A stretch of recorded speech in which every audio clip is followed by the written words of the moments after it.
looking at an example concerning intervals of concavity. We are asked to determine the intervals of concavity for f of x is equal to 3 over 20 x to the power of 5 minus 2 over 3 x to the power of 4 plus 7 over 6x cubed minus x squared. We want to determine our second derivative to solve this question.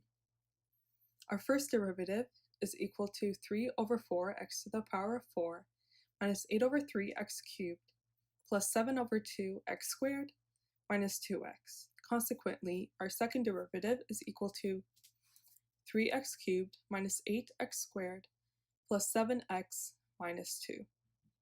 Factoring, we get x minus 1 squared times 3x minus 2. We want to set our second derivative to 0 to solve this question. So we get that 0 is equal to x minus 1 squared times 3x minus 2.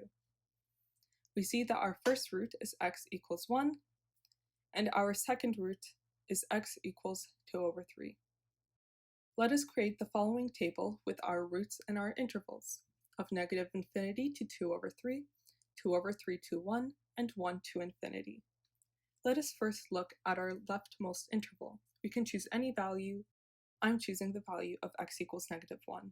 F double prime of negative 1 is equal to negative 1 minus 1 squared times 3 times negative 1 minus 2, which is equal to negative 2 squared times negative 5, giving us negative 20.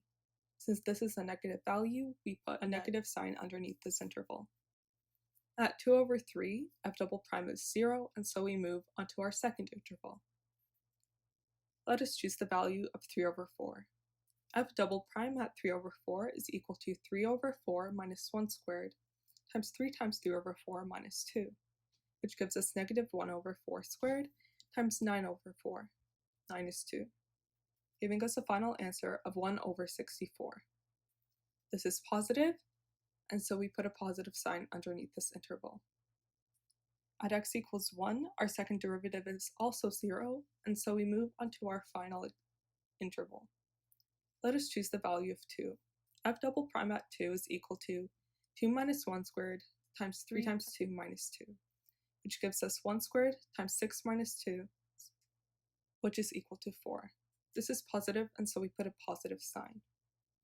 All that is left to do now is to show our concavity in these intervals. In our first interval, f double prime is negative, and so f of x is concave down. In our second interval, f double prime of x is positive, and so the graph of f of x is concave up. In our third interval, f double prime of x is also positive, so the graph of f of x is also concave up.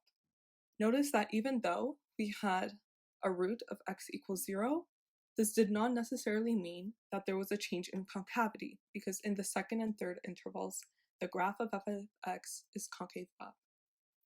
This is an important example of why we should not always assume that x equals 0 is a point of inflection.